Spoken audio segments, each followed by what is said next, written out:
Bonsoir à tous, nous sommes le 10 octobre 2024. Merci beaucoup à la DAGP pour sa carte blanche à l'émission Les Apparences. Merci d'être présents une fois de plus aussi nombreux malgré la pluie, c'est vraiment super. Les Apparences, c'est une chaîne Twitch, YouTube d'interviews de peintres contemporains de la scène française d'une centaine de vidéos, de 5 de leurs peintures qui ont marqué leur parcours à des influences ou des dégoûts.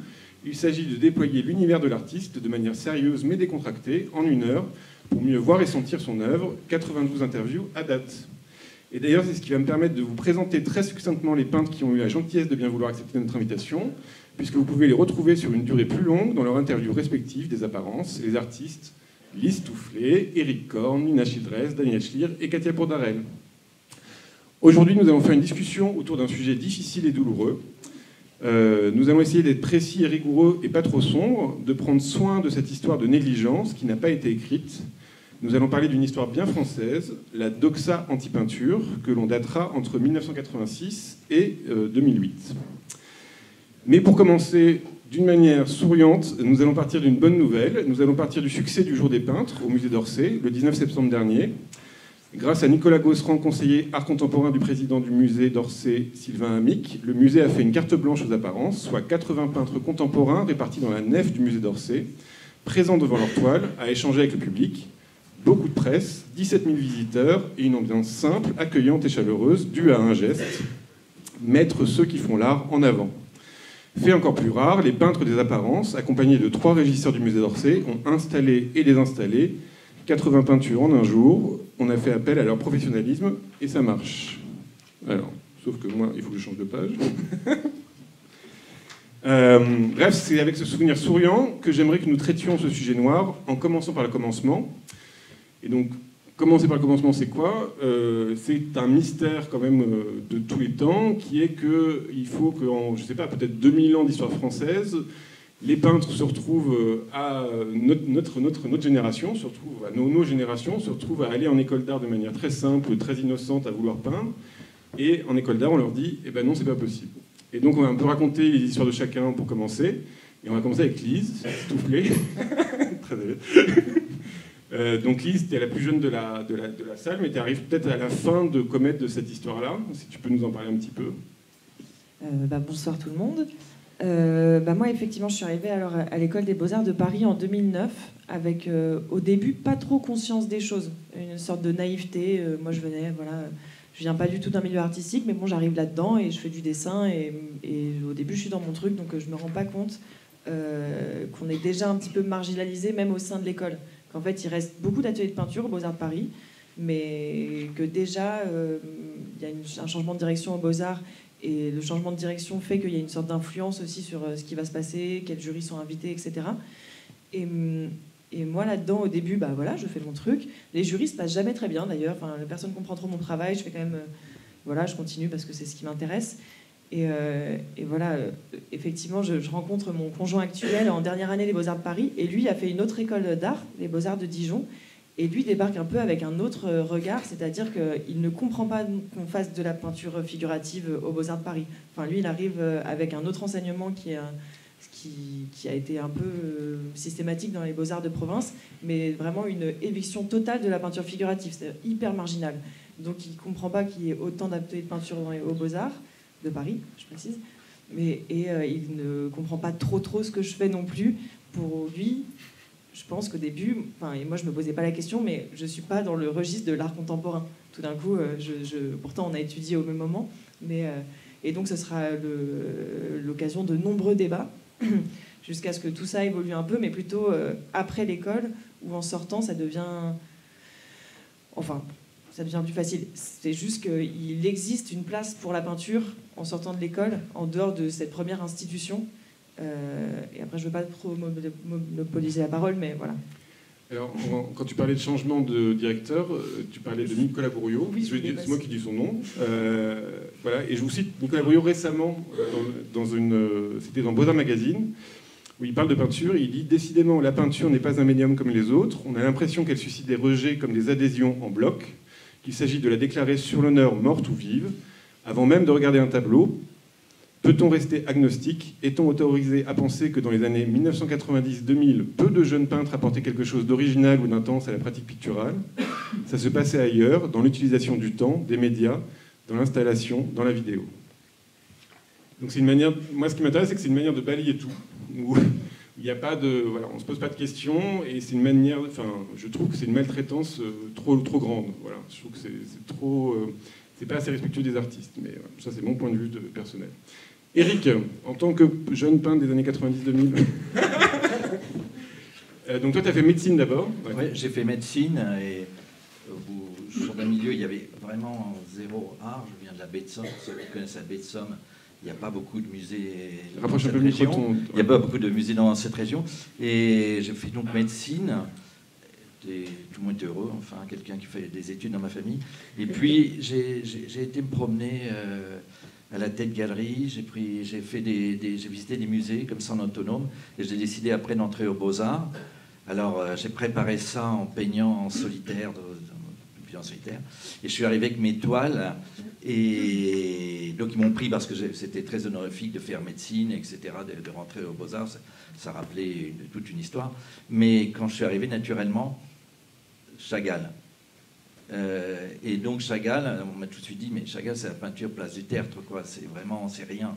D'ailleurs, les Français continuent de penser que c'est rien. Buren, il a fait une pétition pour qu'on retire le plafond de Chagall à l'opéra, donc ça ne s'arrêtera jamais. Mais donc, j'ai mis du temps à retrouver ce tempus Chagall, cette origine Chagall. Et c'est sûrement quand j'ai quitté le plateau, j'ai eu cette tristesse d'un an où j'ai arrêté de peindre et où je suis parti au Brésil, que j'ai retrouvé le goût de la peinture véritablement et que j'ai retrouvé Chagall peut-être là-bas en Amazonie. Trop bien. Alors pour juste vous raconter qu'on n'est pas tous d'accord, donc Lise Toufflet dans ses apparences a dit que la peinture qu'elle rejetait le plus c'était Marc Chagall. Voilà, c'est intéressant. Je ne savais pas que j'allais poursuivre autant. J'avais mieux choisi le... Sachant que moi-même j'avais mis interdit au moins de 18 ans sur Chagall parce que je ne suis pas très fan non plus. Mais voilà, c'est pour raconter qu'on a des goûts différents quand même si on dit les choses. Nina, toi comment ça s'est passé? Toi, ouais, moi non plus Chagall. Les Français n'aiment pas. Alors moi j'ai eu la chance d'être dans un milieu où il y avait des peintres autour de moi, donc c'est presque une vocation. Enfin pour moi c'était évident que j'aimais dessiner et que j'avais envie de faire la peinture. Je me posais pas de questions. Donc j'ai pas vraiment fait d'école, mais disons j'ai fait une année de prépa. Après j'ai passé les concours pour les Arts Déco et les Beaux-Arts en 1980 environ. J'ai fait une année aux Arts Déco. Et là, il n'y avait que des discussions autour de la table. C'était vraiment très post-68 et pas du tout de pratique. Donc, avec mon inscription aux Beaux-Arts de Paris, j'ai pu rester 4 ans dans cette école pour avoir la Sécu. C'est-à-dire qu'en fait, il n'y avait pas de validation de cours ni rien, il suffisait d'y aller, on avait son tampon. Mais je n'ai pas trouvé d'atelier. Enfin, j'ai trouvé un atelier qui a bien voulu me prendre parce que je disais, de toute façon, je vais travailler chez moi. Parce que quand j'ai vu l'atelier, c'était... une sorte de croûte voilà, sur la longueur. Alors, il faut savoir que dans l'atelier de Nina Childress au Beaux-Arts de Paris, parce qu'elle est professeure au Beaux-Arts de Paris, il est interdit de fumer. C'est un des ateliers les plus propres de tous les Beaux-Arts de Paris, c'est-à-dire qu'il y a des petits critères. Et c'est dans le même lieu que l'atelier où j'ai été prise. Ah bah voilà, c'est situé au même endroit, ce qui est absolument dingue. Mais bref, mais de toute façon, je l'ai regretté par la suite de ne pas avoir fait d'études. On va aller vite. Après, j'ai été dans un groupe punk, puis dans un groupe de musique, puis après dans un groupe de peintres. C'était les Ripollin. Les frères Ripollin. Ouais, et c'était des affichages dans la rue, et c'était lié à la figuration libre, enfin une queue de comète de la figuration libre. Donc, il n'y avait pas de problème, disons, de faire de la peinture. On déplaçait l'endroit où on la montrait. Disons que les problèmes ont commencé après, on va dire à la fin des années 80 et jusqu'effectivement la date que tu dis 2008-2009. Mais je pense pour aussi des raisons personnelles, parce que j'ai eu 2 enfants, parce que j'étais une femme, parce que j'étais mignonne et qu'on ne me prenait pas au sérieux, parce que je faisais de la peinture d'après photo, parce que voilà, plein de choses qui ont fait que effectivement j'ai été très, très seule à ce moment-là dans mon travail, délaissée par les institutions, par le marché, partout. Enfin, pas par le marché privé, parce que bon, la peinture, ça se vend quand même. Ça, on en parlera aussi. On en parlera aussi quand même. Voilà. Trop bien. Daniel, Strasbourg. Daniel Schlier. Ça commence. Moi, Chagall... on va faire un débat pour vous contre Chagall. Je vais m'en expliquer très rapidement, et une fois qu'il souscrit. Moi, j'ai eu beaucoup de chance sur ce que j'entends des collègues. J'ai vraiment eu beaucoup de chance parce que je suis d'un milieu extrêmement modeste, un milieu ouvrier, et donc le fait que je passe un bac déjà pour commencer et que je fasse des enseignements supérieurs, enfin des études, déjà pour mes parents, c'était une chose qu'ils ne connaissaient pas.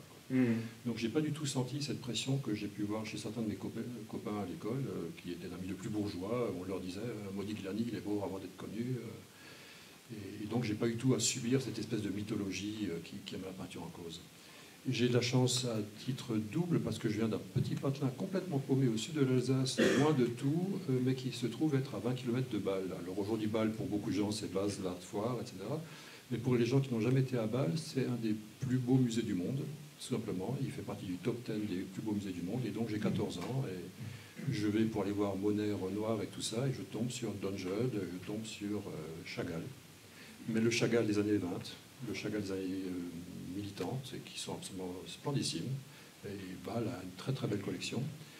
Et c'est un musée qui couvre en gros de Holbein jusqu'à, je vous le dis, je vais pour voir, je me souviens, des Cézanne, j'ai 16 ans. J'ai commencé à peindre tout de suite, je n'avais pas de vocation médicale ou de vocation autre. À 14 ans, je voulais faire les beaux-arts. Et quand j'étais gamin, je voulais faire les beaux-arts, BO, ZAR.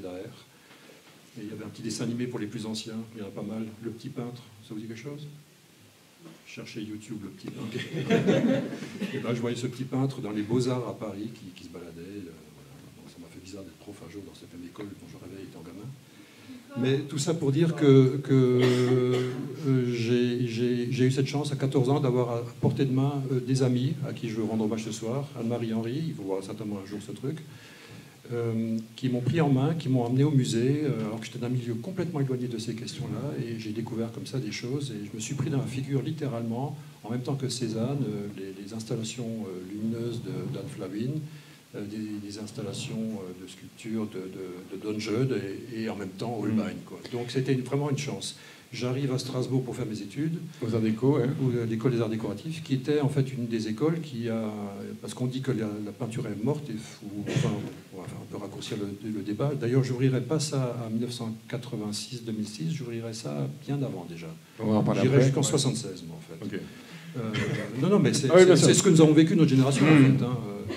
J'arrive en 78 à l'école des arts décoratifs, je fais de la peinture et je me dis, tiens, je vais faire de la gravure parce que de la peinture, je peux en faire, de la gravure, des presses, des choses, et donc je m'inscris là. Et j'ai un enseignement extrêmement académique, 30 heures de dessin par semaine, enfin, vous voyez, un truc très très sérieux à l'ancienne. Ça existait encore, hein, fin des années 70. Et au bout de 2 ans, arrive un professeur, je veux le citer parce qu'il n'y a pas de problème avec ça, c'est Sarkis.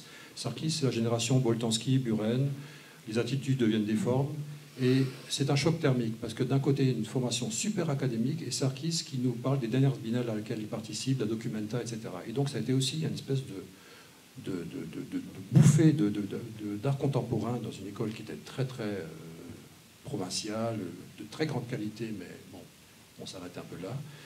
Et ce contraste thermique a été pour moi extrêmement chaud. Alors, pas de peinture, ça c'est clair. Il fallait choisir entre un monochrome gris clair et un monochrome gris plus foncé. Tu le fais au pinceau, tu le fais au rouleau, ou ça engage des problématiques politiques profondes si c'est fait au rouleau et pas au pinceau. Prise de tête, d'État, on est dehors, on est comme ça et tout. Et j'ai plus fait de peinture pendant 2 ans. Et j'ai présenté mon diplôme, j'ai présenté ce diplôme qu'aucun de mes profs n'avait vu, et avec de la peinture uniquement. Mais grâce à une autre révélation qui était une visite de la Documenta, et je terminerai sur ça, Thomas, je cite Sarkis parce qu'il a été d'une générosité absolument totale avec ses étudiants, avec des doxas, des positions très très dures, mais qui, moi, m'ont obligé à ne pas prendre la peinture comme étant une chose charismatique, donnée parce que c'est de la peinture, ça tombe du ciel et Dieu vous touche. Non, c'est une chose qui se discute et qui se met en débat critique, comme la vidéo, comme la photographie, comme tout le reste, en fait. Et ça a été pour moi un événement. Alors j'ai perdu beaucoup de temps, certes, mais je suis profondément ancré dans cette affaire. Trop bien. Katia. Alors les arts déco, toi c'est les arts déco aussi? Oui, alors moi avant les arts déco, c'est ce qui m'a mené aux arts déco.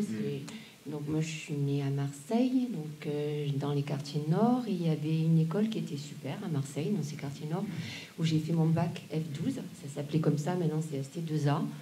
Et puis, suite à ce bac, j'ai fait... donc, on avait beaucoup d'heures de dessin, puis d'expression plastique, tout ça. Donc, ça nous avait permis vraiment... Il y avait des options possibles, en plus, de rajouter des heures et des heures à la pratique.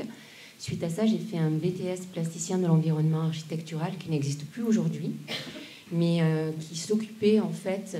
maintenant, c'est un DNMed, mais il n'existe plus cependant. Il s'occupait de peinture murale sur des murs aveugles, de places, de ronds-points, d'aménagements comme ça. Donc on abordait le volume, on abordait la peinture. C'est des années très Jacques Lang, quoi, là pour le coup. Ouais. Mais j'ai... professionnel. Oui, bon, il n'a pas duré longtemps. Cependant, j'avais un très bon prof qui s'appelait Henri Le Chénier, qui était peintre lui-même, qui était ami de Velikovic, d'Adami, de Rébérol. Et il organisait chaque été des expos à Aix-en-Provence, au cloître Saint-Louis. Il avait organisé une très belle expo qui s'appelait Images du corps, où il avait fait venir Bacon, Pons, enfin. Et tout ça m'a donné le goût de la peinture. Et j'ai tenté les arts déco, mais dans ma tête, c'était vraiment quelque chose c'était extraordinaire de le réussir. Et dans ma tête, j'allais faire partir d'une élite, d'une école et pour les élites. Et en fait, je me suis rendu compte que ce que je vivais en BTS était beaucoup plus riche que ce que j'ai vécu aux Arts Déco, parce qu'aux Arts Déco, on a été un peu une section abandonnée en peinture. C'était pas du tout le bon moment, enfin l'année où je suis arrivée. Donc on était un peu les parias des Arts Déco. Mais on pouvait profiter des ateliers de gravure, de sérigraphie. Donc j'ai profité de tous ces ateliers-là. J'ai eu beaucoup de plaisir avec la fresque, la mosaïque. J'ai appris beaucoup de technicité, mais pas énormément en peinture. On était plus des autodidactes qu'autre chose. On était 7 peintres à ce moment-là. Et de mémoire, voilà, les autres ne sont plus là aujourd'hui, quoi. Alors là, on pourrait dire que oui, il y a 5 parcours. C'est un peu 5 fois quand même la même histoire, et on pourrait dire qu'on exagère et tout ça. Et donc là, j'ai découvert la poubelle de l'histoire. Qu'est-ce que c'est que la poubelle de l'histoire ? C'est les témoignages de tous les gens des apparences à qui j'ai écrit et qui m'ont envoyé des anecdotes sur ce qu'on leur a fait en tant que peintre dans leur carrière. Donc ce que je vous propose, c'est qu'on prenne au hasard une anecdote et que vous lisiez chacun peut-être une anecdote de la poubelle de l'histoire. C'est anonymisé, il n'y a pas de... Voilà, si tu veux chercher, voilà. Donc il y a des petites phrases, voilà, si tu veux commencer, Katia, pour le rythme de... Alors, donc une question qui a été posée. Comment interrogez-vous votre médium ? Pensif du jury de diplôme, sous-entendant, on espère que vous n'êtes pas dupe et que peindre aujourd'hui au premier degré, c'est ringard et réactionnaire. Daniel ? En fait, pour être, je me suis donné la contradiction, Thomas. Je trouve qu'elle est très belle, cette citation. On dit que la peinture est une fenêtre ouverte sur le monde. Ici, je ne vois qu'une vitre sale. Ah oui, je suis d'accord, ça, j'aime bien. J'aime bien la vanne. Ça pourrait être de Kurt Schwitters, ce truc-là. Ah oui, c'est vrai que j'aime bien la vanne. C'est très beau. Ouais. C'est vrai, je suis d'accord. Mais pourquoi tu fais ça ? Ça ne se fait pas, ça. Tu m'as l'air d'être un garçon intelligent, pourtant. C'est signé d'un collègue théoricien d'école des beaux-arts territoriales. Donc c'est par rapport à l'intelligence. C'est pas une histoire de bête comme un peintre. Voilà. Est-ce qu'au moins, vous comprenez pourquoi une peinture comme la vôtre n'a pas sa place dans un FRAC ? C'est un directeur de FRAC en visite d'atelier. Alors, tu sais, la peinture est bien morte. Et c'est un président du jury de diplôme après avoir félicité le peintre de manière inattendue. Voilà, ça, le peintre est dans la salle, c'est un reste secret. Donc là, l'idée, c'est que pourquoi c'est arrivé ? Pourquoi ça s'est passé comme ça ? Pourquoi c'est que français ? Alors, je sais bien qu'on n'est pas des théoriciens et tout ça. Je pense qu'Éric, tu as un peu une vision... on en a parlé beaucoup avec toi, tu as une vision assez précise du sujet. Peut-être tu peux nous en parler un petit peu. Qu'est-ce qui fait que... Alors, on pourra parler des dates, si tu veux, Daniel, avec plaisir. Moi, je date de 86. Pourquoi ? Parce qu'il y a eu la figuration libre, quand même, qui a été importante et qui a pris la place. C'est quand même presque le dernier courant... Je ne sais pas s'il y a un problème de micro ou pas, mais c'est presque le dernier courant de... Je fais comme ça. C'est presque le dernier courant de français, on va dire.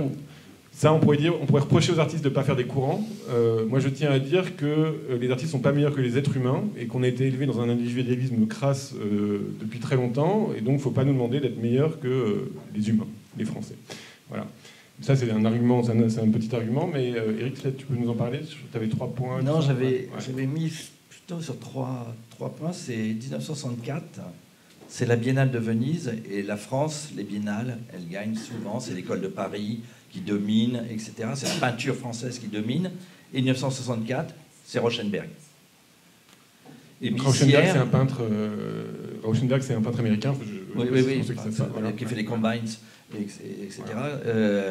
Et donc Jasper John, tout cet art américain qui n'est pas lié obligatoirement à l'abstraction américaine rentre. Et si on voit toute la sélection de ceux qui obtiennent des prix en 64, vous pouvez regarder. Bissière a un prix pour le classicisme, pour quelque chose comme ça, vraiment qui tombe sur la France là-dessus. Et je crois que ça a été vraiment une blessure narcissique très forte en France. Donc je mettrai cette date-là. Alors je donne un petit argument que je connais par cœur, je ne sais pas pourquoi, mais ne me demandez pas. C'est le marché de l'art français dans le monde en 1945, c'est 39%, et aujourd'hui c'est 4%. Voilà. La deuxième chose, c'est si vous regardez, c'est facile, vous tapez Biennale de Paris, et vous regardez première biennale, vous avez 98,6 de peintres, et que français. Et peu à peu, vous voyez, deuxième biennale, troisième biennale, quatrième biennale, il n'y a plus de peintres. Donc on arrive en 73. Donc 73, c'est déjà, alors là, c'est terminé, cette chose-là. Il y a un artiste français à chaque biennale. Une fois c'est Buren, une fois c'est Boltanski, une fois c'est Sarkis, une fois c'est cela. C'est très très clair, mais il n'y a plus aucun peintre français qui sont là. Il y a l'arrivée quand même de la peinture américaine avec la galerie Sonnabend. Donc comme j'ai beaucoup travaillé avec mon ami Gérard Fromanger, je comprends bien ce qui s'est passé sur cette jeunesse-là de ces artistes qui étaient plongés dans cette question de la peinture américaine et qui ont réagi finalement à cette peinture-là, avec aussi une politisation. Donc la peinture était possible chez Gérard, mais chez Gérard Fromanger et tous, autour de cette question d'un fait politique. C'est pour ça que des gens comme Deleuze, etc., ont soutenu. Donc ça, pour moi, c'est une chose vraiment importante. Deuxième, c'était la figuration narrative. Figuration narrative, voilà, oui. La date que je mettrai, moi, c'est 81. Je ne sais pas si la gauche arrive au pouvoir en 81, mais l'administration arrive en 81. Et donc les dracs, les knaps, les fracs, les clinques, tout ce que vous pouvez en faire des actes et des actes. Et à partir de là, il y a une doxa, une direction artistique, donc un projet, un plan artistique. Et donc une chose qui est très claire, c'est que on imagine très simplement, il y a eu la matière, il y a eu ceci, maintenant l'abstraction, et après le virtuel, etc. Il y a vraiment un plan de l'art qui s'établit par une administration qui est nommée à ce moment-là, et qui est toujours d'ailleurs là. Hein. Il y a des gens qui sont nommés les centres de l'art depuis 81, ils sont toujours là, ou ça va être repris par... Il y aura une espèce de vision théologique de l'histoire, comme ça. Donc l'histoire de l'art aurait un sens, et on va vers la décomposition du tableau, vers la performance, vers l'installation et des choses comme ça. Et donc dans ce cadre-là, la peinture ne marche plus, puisque d'un coup on est passé déjà par le minimalisme, puis après support surface, puis après... voilà, enfin, en gros l'objet s'est dilué, quoi. Et donc, revenir avec la peinture, ça pose problème, ça pose question dans ce cadre-là. Et l'aboutissement, je pourrais dire, de ça, c'est quand je fais ce projet un peu dingue du Centre d'art contemporain, le Plateau. Ça, on va en parler après. Oui. Et quand je dis j'ai pas assez d'argent, bon, c'était du béton, et donc je demande au ministère de la Culture, j'aimerais mettre comme des cloisons pour pouvoir accrocher des choses. Et cet inspecteur, qui est en place toujours aujourd'hui au ministère de la Culture, me dit mais on n'accroche plus rien sur les murs. On n'accroche plus rien sur les murs. Et voilà. C'est l'aboutissement véritablement de cette question. L'art n'a plus besoin d'être montré, où il est là en centre, etc. Où il est performant, où il est... et voilà, c'est sur l'effacement. Peut-être que si Katia peut nous raconter une anecdote que tu m'as racontée à propos de ton acquisition. Alors, je précise que tout le monde a été acheté par des fracs, à part moi. Peut-être Lise, je ne sais pas. Dans Lise, non. Mais Lise et moi, non. Mais vous tous, oui. C'est pour être aussi honnête par rapport à ça. Avant le plateau. Sachant que les fracs, les fonds régionaux d'art contemporain, c'est 13% de peinture. 29% de femmes artistes, mais 13% de peinture. Oui, alors je vois où tu vas en venir. Le truc, c'est que les fracs aussi fonctionnent chacun avec un plan, une identité, enfin une collection. Donc on ne peut pas rentrer dans tous les fracs parce qu'il faut trouver en réalité le frac qui ouvre un peu vers là où nous nous trouvons nous-mêmes. Donc pour donner un exemple, c'est par exemple le FRAC du Nord, c'est plus le dessin, voilà. Le FRAC Clermont-Ferrand, c'est beaucoup plus la peinture, c'est 50% de peinture. Mais c'est récent, ça. C'est récent, oui, c'est des petits... Pas au début. Au début, c'était effectivement plus proche de ce que tu dis. Donc je sais que moi, alors moi j'étais très attachée à ma ville, à Marseille, et comme j'ai travaillé la plupart de mon temps à Marseille, c'est un grand désir pour moi de rentrer dans le FRAC PACA à l'époque. Et maintenant, il a changé. Qui est très vidéo, d'ailleurs. Voilà, qui était très vidéo, photo, tout ça, mais avec un axe sur l'habitat, l'architecture et tout.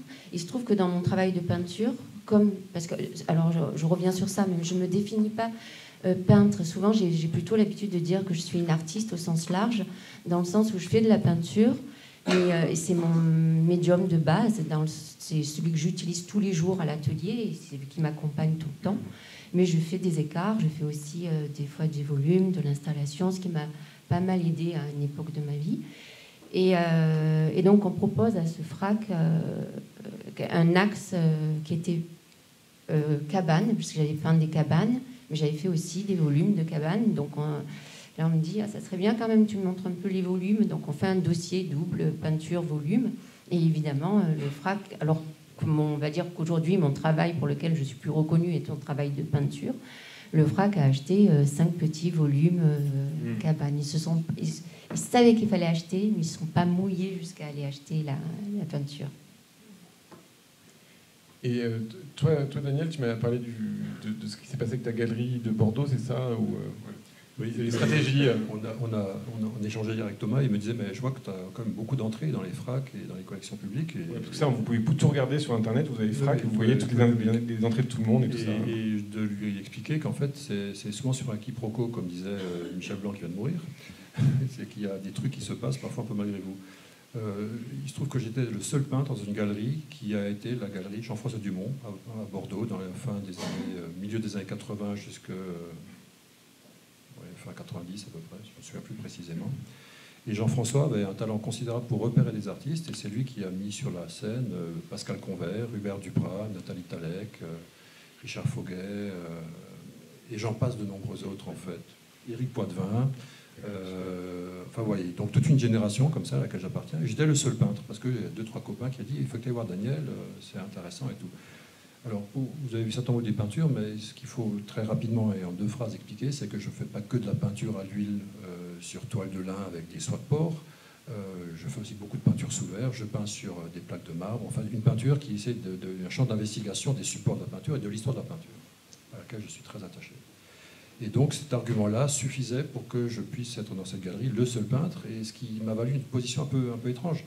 Mes co-religionnaires, les gens de ma génération, Nina, Eric, on s'est rencontrés très tardivement finalement, alors que tout le monde se connaissait. Moi j'étais le peintre dans une galerie de non-peintres, et j'étais absolument perçu comme un drôle de zigoto par les autres collègues peintres en fait. Donc une situation un peu difficile. Et en fait, j'ai eu quelques acquisitions dans les FRAC à l'époque, parce que précisément, comme j'étais entouré de tous ces gens-là, les directeurs de FRAC se sentaient un peu circonscrits. Quoi. Oh là, il se passait un truc. En plus, c'était de la peinture sous verre, donc un truc étrange, de grand verre, du champ, et donc la photographie sous... Enfin, tous les arguments un peu fallacieux étaient là, en fait. Et alors que moi, non, je fais de la peinture. Quoi. C'est une technique de peinture comme une autre. Et donc, je me suis retrouvé comme ça à acheter. Mais pour clore sur ce truc-là, j'ai été un jour acheté dans un FRAC d'une grande ville française, au centre de la France, parce que j'avais un procès contre le Front National. Et en fait, quelqu'un dans le jury de ce FRAC dit tiens, il faut acheter un tableau à Schlier pour le soutenir, il a des frais de justice. Et le directeur de ce FRAC, qui était aussi un grand centre d'art dans la banlieue de Lyon, qui est décédé maintenant, dit de toute façon, si ça doit tomber sur un couillon d'artiste, autant que ça tombe sur lui, parce qu'il fait de la peinture, et que ça bouffe pas de pain. Ce serait un gars qui ferait un truc plus sérieux, ce serait autre chose. Et donc, ils m'ont acheté au tiers du prix un tableau pour m'aider à couvrir mes frais de justice. C'est comme ça aussi courant dans les FRAC.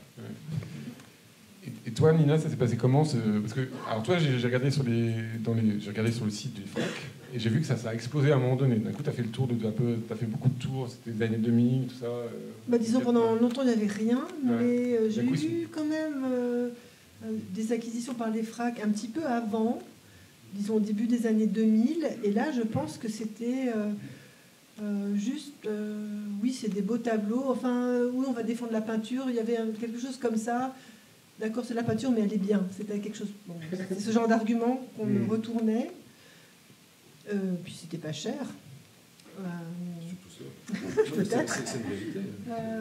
Il faut savoir que les fracs. Mais j'ai eu par contre beaucoup de déconvenues avec le FNAC. Le Fonds national d'art contemporain. Ouais, voilà, ça j'ai présenté plein de fois, j'ai été retoqué au moins 5 fois. Et parce qu'il faut être introduit soit par une galerie, alors je l'ai fait toute seule, ça n'a pas marché, je l'ai fait avec ma galerie, ça n'a pas marché. Puis une fois qu'on est un peu appelé ou qu'on connaît l'artiste qui est dans le jury, ça peut aider. Mais même je connaissais, je sais pas, à un moment ça a été Xavier Veillant ou Firman qui était dans le jury, je leur disais mais la peinture, bon alors bon c'était compliqué et en fait ils m'ont acheté que quand ça commençait à marcher ailleurs, que j'étais acheté ailleurs en fait. Donc et toi, tu fais partie de ces artistes qui ont été reconnus à l'étranger, parce qu'il y a eu une influence. Un étranger assez proche quand même. Oui, mais quand même, ça suffit. Non, mais c'était quand même donc une personne française. Ouais. Non, mais c'est à la fois Christian Bernard et un Français, Yannick Milou, qui était le directeur du FRAC Limoges, Limousin, qui lui aussi m'a acheté au début, qui tous les deux ensemble m'ont proposé une expo qui allait tourner, en gros. Alors, c'est vrai qu'ils étaient amis, c'est des personnes, voilà, de très grande valeur, mais c'est davantage Christian Bernard qui, par son influence et par son prestige, ont fait que... Ah bon, Nina, elle expose au MAMCO. Ah bah... Bon, MAMCO, c'est un grand musée à Genève. Ouais. Alors maintenant, c'est plus ça. C'était mieux avant, mais bon, c'était toi. Mais... Non, c'est Lionel Bovier, c'est-à-dire que c'est un musée qui a beaucoup changé, qui va d'ailleurs fermer. J'ai un tableau de la collection qui est exposé en ce moment parce que il montre, il y a eu des votes et il montre les œuvres de la collection. Et juste, j'ai une anecdote. Par votation, ils t'ont accroché, alors, c'est ça? Oui, je sais pas qui a voté. Comme ça, discrètement. Mais, alors, j'ai une anecdote, c'est qu'ils éditent un petit mensuel, non, un journal, peut-être 2 fois par an, 3 fois par an, où ils expliquent leurs expos, etc. Et là, dans le dernier, ils parlent de cette expo rétrospective. Et pas une fois, le nom de Christian Bernard est cité, alors que c'est lui qui a constitué la collection en partie. Voilà, donc, il faut savoir que c'est un monde... avec les gens de pouvoir qui règlent ces institutions, ils sont aussi très imbus de leur choix et c'est compliqué. Alors justement, je voudrais reprendre un texte que Judicaël Labrador a écrit sur le Jour des peintres. Et en fait, il décrit le fait que, à mon avis naïvement, mais voilà, on peut en parler, il décrit le fait que cette histoire de délaissement de la peinture en France est beaucoup due aux artistes eux-mêmes. Donc il cite Buren et ensuite il cite Support Surface comme des artistes qui évidemment étaient contre l'objet tableau, en faire quelque chose de réactionnaire, en faire quelque chose de bourgeois et tout ça. Et que c'est ça qui aurait influencé la situation française, qui fait que d'un coup, il y a un rejet de la peinture. Moi, je pense qu'il y a quand même une partie de responsabilité des institutions qui ont plutôt choisi ces artistes-là jusqu'à aujourd'hui, peut-être les vitraux de Notre-Dame, alors que c'est censé être des vitraux figuratifs, et ce sera sûrement Buren qui va gagner. La question, c'est pourquoi quelle responsabilité ont ces gens-là par rapport à une situation que nous, on a vécue, qui est quand même... je pense à Marie-Claire Mictou qui décrit une situation arasée, c'est-à-dire vraiment où il ne se passe pas grand-chose. Je pense aussi, par exemple, à Katia. Aujourd'hui, il y en a plein de peintres, notamment des jeunes peintres du Jour des peintres, qui rentrent en galerie presque en 3e année des Beaux-Arts, et c'est peut-être aussi un autre problème, parce que d'un coup, ils sont un peu pris comme ça, même pas matures, dans un marché, mais nous, on est une génération où c'était peut-être plus vers 30 ans, 31, 32 ans qu'on rentre en galerie, mais il y a tout ce truc-là qui... voilà. Je ne sais pas si vous pouvez rebondir sans... je vois Nina pas faire. Eric, tu parlais de Rauschenberg en 64. Ouais. Vous savez qui était la peinture française en 64, la Biennale de Venise? Non. Roger Brault.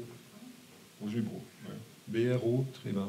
Alors je dis Roger, c'est peut-être pas Roger, je suis plus sûr du prénom. Ouais. Et allez voir ça. C'est aussi la faute des artistes et des institutions. C'était une peinture française profondément épuisée, qui s'accrochait comme ça à des valeurs d'une autre époque. Alors peut-être qu'aujourd'hui, il y a une espèce de revival et on peut redécouvrir dans les détails des artistes pas si intéressants que cela, mais ils ont été pris par une vague de peinture complètement épuisée, il faut le dire aussi. Et quand Rauschenberg arrive là-dedans, À choisir entre Brault et Rauschenberg, j'hésite pas longtemps. Oui, il y a comme des vitamines dans la peinture américaine de l'époque qui proposaient un truc. Il ne faut pas non plus commencer à avoir une espèce de discours sur la peinture française. Oui, mais quand Nicolas Bourgeot parle des années 90-2000, il était vivant. Hein. Oui. Alors après, effectivement, il y a après, entre cette peinture épuisée et la figuration narrative qui était sur la scène française, la figuration narrative, l'expo de Gilayo l'a montré. Il y avait un tableau qui n'était pas à sortir. C'était cette scène avec le GI américain. Ouais. Enfin, c'est une peinture qui était hyper politisée. C'est la pire des choses en peinture, qui vieillit. Il faut dire les choses comme elles sont. Et à l'époque, il n'y avait que ça sur la scène un peu militante, en fait. Avec à côté une abstraction radicale, marxiste, etc. Enfin, on connaît tous les discours. Pour les plus anciens, on se souvient que... Enfin, en France, c'est le problème. Vous faites du vélo, vous êtes de gauche. Vous faites de la bicyclette, vous êtes de droite. Donc... il faut toujours choisir si on va sur un 2 roues ou si on va à pied. Donc c'est toujours compliqué. Donc je pense qu'effectivement, les artistes ont aussi leur faute dans cette affaire-là. Et si ce n'est pas les artistes eux-mêmes qui font toujours leur peinture avec beaucoup d'honnêteté, en quelque sorte, c'est les gens qui vont les choisir, les porter au nu. Voilà, ce monsieur Brault, j'ai découvert ça par plus grand des hasards il y a 3 jours. C'est pour ça que 64, ça m'est resté. Je me suis dit, mais bon, voilà, c'est aussi une réalité. Alors qui, après, les institutions françaises qui montraient ces artistes-là, ça, j'en ai aucune idée. Micro. Pardon. Non, je suis tout à fait d'accord. Je réfléchissais à une chose, c'est effectivement, on peut répondre à cette question-là. Pourquoi en 85, il n'y a pas... Je dis 85 parce qu'en 85, il y a Rudi Fuchs qui fait une exposition à Düsseldorf qui s'appelle Von Ihr Haus, où il y a Richter, où il y a Baslitz, où il y a Polke, où il y a Beuys qui expose avec eux en complémentarité et beaucoup d'autres. C'est-à-dire, il y a des gens qui sont conceptuels, il y a des gens qui sont peintres, et qui tout le monde se retrouve, et les Allemands ont su faire ça.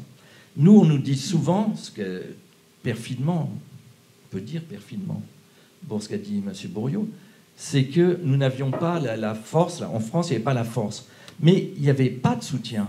Donc, sûrement, il y a eu des artistes qui ont été massacrés parce que si vous n'êtes pas arrosé, si vous devez vous battre du matin au soir pour trouver 3 francs 6 sous pour payer vos peintures, votre atelier et je ne sais quoi, ou vous n'avez pas d'atelier, parce que aussi l'attribution des ateliers, on pourra en parler, etc., etc. C'est très, très dur. Les Allemands ont su, évidemment, la peinture allemande nous a sauvés, faut le dire. La poursuite des gens comme Rudi Fuchs avec cette merveilleuse exposition Von Ihr Haus, moi, ça m'a énormément aidé de voir cette exposition. Eric, j'étais en 82 étudiant. Sarkis nous invite à aller à la Documenta où il est exposé lui-même. Il nous dit, venez, vous êtes étudiant, vous êtes dans les coulisses de la Documenta, qui est quand même les JO de l'art contemporain. Et là, c'est Polka, c'est Richter, c'est Kirkeby, c'est Kiefer, c'est les peace painting de Andy Warhol, et à côté d'installations de Beuys, de Sarkis, etc., etc. Et il n'y avait pas du tout de distinction qui était faite pour eux. Il y avait un peintre hollandais néoconstructiviste à côté de gens qui ont complètement disparu. Lise, tu voulais dire un truc? Il y avait Myriam Kahn. Et il y avait Myriam Kahn. Lise, je me posais la question de la responsabilité. Et en fait, nous, pour notre génération, du coup, comme je pense qu'on est arrivé un peu après, nous, on a eu comme professeurs les artistes de votre génération qui ont été frustrés de la peinture. Et du coup, je pense que les bourreaux étant devenus, enfin les victimes étant devenues bourreaux, on a été encore plus interdits de faire ce qu'on avait envie de faire, alors que on n'était pas du tout essoufflés. Enfin, j'ai pas l'impression que nous, notre génération, on n'était pas là. Et ça dépend des situations. Très honnêtement, je suis devenu prof de peinture à Strasbourg et je me suis fait une seule doxa, ne pas faire chier les étudiants avec ça. Et au contraire, oui, mais moi, on va voir dans les poubelles de l'histoire, il y a des témoignages. Ouais, non, mais c'est juste parce que avant d'être aux Beaux-Arts de Paris, j'ai fait une prépa et que du coup, j'ai eu des amis qui ont été dans d'autres Beaux-Arts. Ouais. J'ai l'impression que nous, on était un peu une exception, mais comme je disais, moi, j'avais pas trop les yeux ouverts sur le monde non plus. Je pense que j'étais un petit peu naïve, mais quand même, moi, j'ai énormément de personnes qui témoignent d'avoir été dans des écoles et de n'avoir pas pu faire du tout de la peinture figurative parce que c'était une humiliation totale. C'est très simple. Il y avait 3 écoles. Il y avait les Beaux-Arts de Paris. Il y avait Saint-Étienne avec Denis Laget les Arts Déco de Strasbourg. Et ses copains. Les Arts Déco de Strasbourg, où j'étais prof à l'époque. Et Saint-Étienne. Je voulais aller aussi parce que. Non, c'est un peu les seuls en fait, à vrai dire. Et là, il y a encore. Merci, parce que moi j'étais à Nancy depuis. Oui, tu étais après à Nancy, arrête. Après non, j'étais en 2016. Oui, il y a eu un petit filon comme ça. Non, c'est pas grave. C'était juste pour dire que c'était pas tout à fait la responsabilité. Je dis pas que c'est la responsabilité des professeurs qui étaient les artistes de l'époque, mais. J'ai un peu perdu le fil. Mais ça, on peut en parler peut-être. Alors peut-être en parlons-en avec Eric, qui est dans une école qui est l'école de Bourges, où Eric, moi, j'étais venu il y a peut-être 15 ans dans l'école de Bourges, où tu étais au fin fond, il y avait une petite salle au fin fond, à peine chauffée, avec très peu d'espace pour les peintres. Et puis finalement, là, tu as presque tout un étage. Je pense aussi à Frédéric Léglise, qui était au Beaux-Arts de Grenoble, qui a comme ça mangé quasiment un étage de l'école d'art. C'est-à-dire qu'il y a aussi une bataille, et c'est pas une bataille qui se finit, qui s'arrête encore aujourd'hui. Ouais. Tu veux juste nous en parler de 2 minutes voilà. Non, quand je suis arrivé à Bourges, il n'y avait vraiment plus de peinture du tout. Donc on a reconstruit ça peu à pan. Aujourd'hui, j'étais hyper heureux le jour des peintres, qui est Dewadi, qui est Bilal, qui sont mes étudiants, et tant d'autres qui viennent de l'école de Bourges. Hein. C'est maintenant il y a une véritable école de Bourges, mais c'est un combat de tous les jours. Admettons, on va dire 35%, mais j'en ris, hein, c'est aucune tristesse là-dedans, 35% d'étudiants qui veulent faire de la peinture à Bourges, ils font de la peinture à Bourges, et on a un budget de 5%. Ouais. Ça n'a pas changé. Voilà. Moi, je veux quand même témoigner, oui, parce que sur cette question de... Non, je ne veux pas temporiser, okay. Je veux quand même apporter mon point de vue, parce que je me souviens très bien avoir... Parce que finalement, moi, j'ai commencé à avoir une petite reconnaissance en devenant enseignante, parce que ça m'a permis de retourner à l'école, d'apprendre des choses et de transmettre. Mais je sais qu'à chaque fois, j'ai été recrutée, prise... J'ai été remarquée dans un concours pour être prof à la Villa Arson. C'est pas moi qui l'ai eu, mais c'est Pinault qui va être titularisé. C'est comme ça que ça se fait.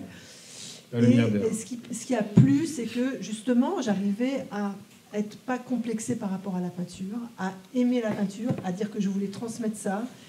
Et quand j'ai été recrutée sur des postes, après on me gardait, on m'appréciait parce que j'enseignais la technique, parce que voilà, j'étais ce que vraiment les étudiants cherchaient. Bon, je ne veux pas me vendre en tant que prof, mais je sais que c'était vraiment les autres profs de peinture qui traînaient, c'était soit des artistes très aigris qui ne faisaient rien que de se saouler la gueule au bistrot, soit des gens qui finalement n'étaient pas vraiment peintres.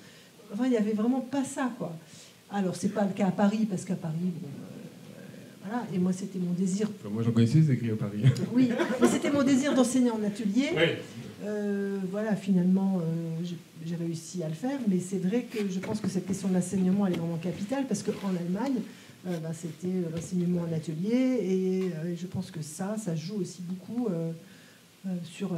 Après, il y a quand même quelque chose que moi je me pose comme question, parce que je vois maintenant des amis, des gens de mon âge, comme Mireille Blanc, Evan Ilsen, Romain Bernini rentrer au Beaux-Arts de Paris comme professeur, et en fait je me rends compte qu'ils ont des opportunités de travail, parce que en fait, l'école reste un endroit de circulation pour l'art et tout ça, ce qui est bien la preuve qu'il n'y en a pas pour nous à l'extérieur, c'est-à-dire que c'est l'école ou rien, quoi. Et ça, c'est quand même une vraie question. J'ai pas compris. Ils rencontrent des gens, ils rencontrent des artistes, c'est un lieu de passage. En tout cas, c'est ce que je vois, tu vois.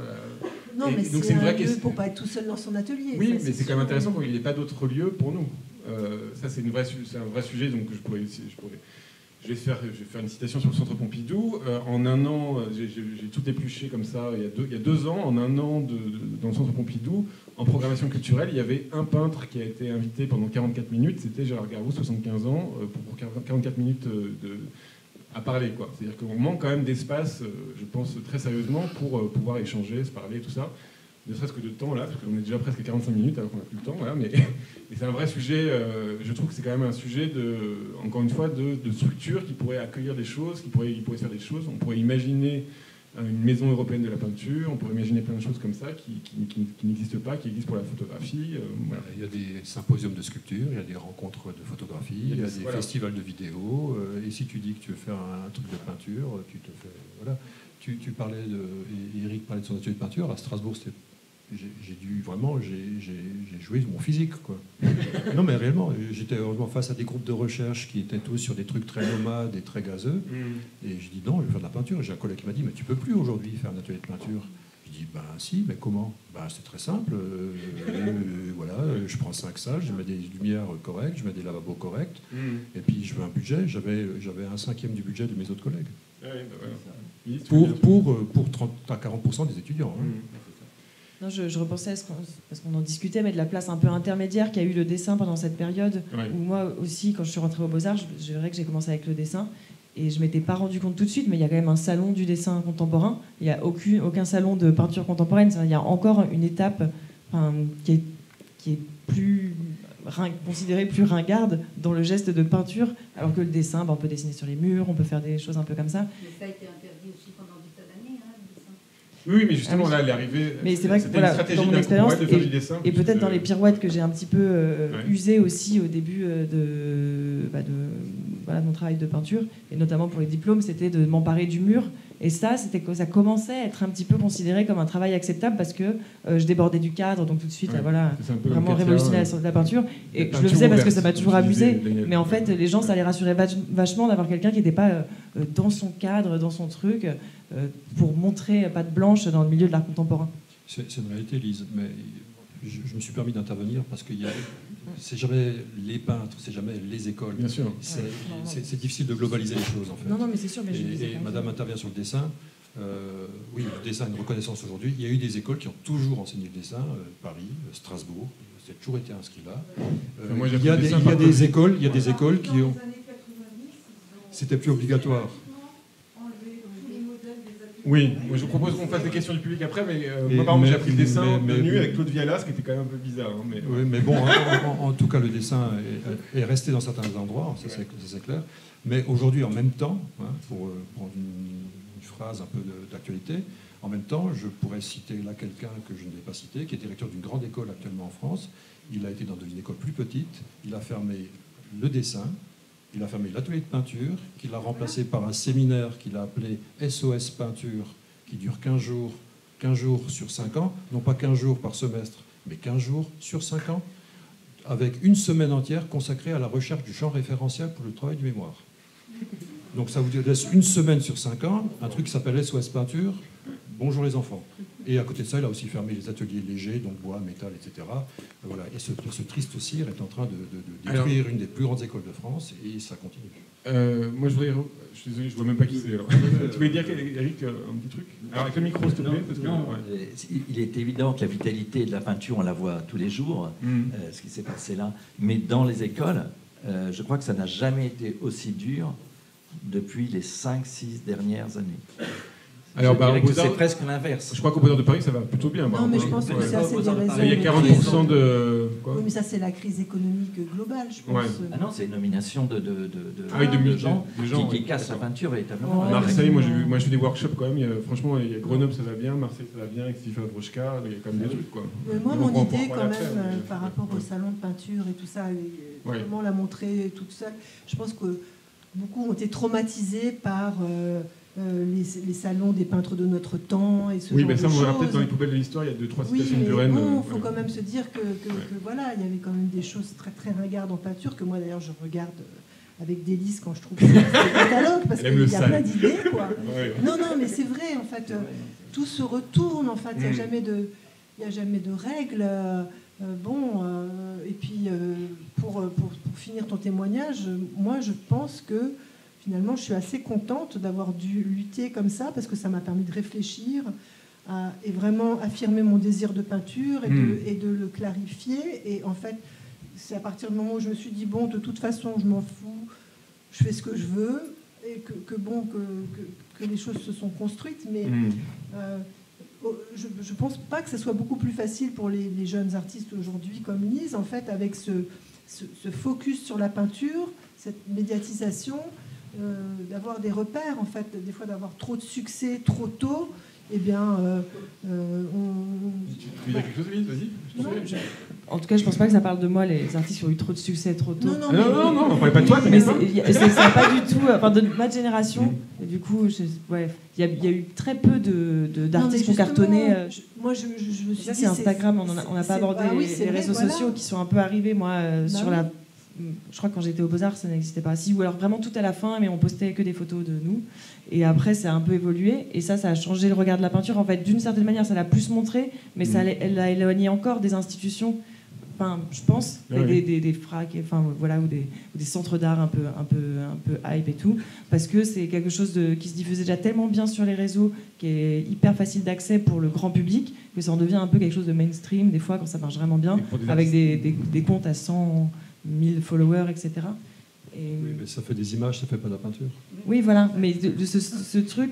Oui, il y a quand même ce truc-là de... Enfin, moi, je sais que ça a été très important dans ma vie de me rendre compte que j'étais pas tout seul. Et que quand même les réseaux, des choses comme ça, c'était très important, même Facebook en 2008. Mais c'est comme les expositions, c'est comme les catalogues, c'est comme la peinture, c'est le pire et la meilleure. Oui, mais encore une fois, d'un coup, l'espace virtuel peinture, permettait de voir beaucoup de choses, quoi. De voir que, par exemple, à l'étranger, ça se passait beaucoup mieux, des choses comme ça, quoi. C'était pas tout à fait la même chose que quand tu es dans une expo de groupe et où d'un coup tu rencontres l'humain et effectivement tu te rends compte que tu n'es pas seul dans ton atelier. Tu es en train de me faire une transition là. Donc les transitions, c'est, j'aimerais bien qu'on parle un petit peu on va dire de la résistance qu'il y a eu pendant ces années-là.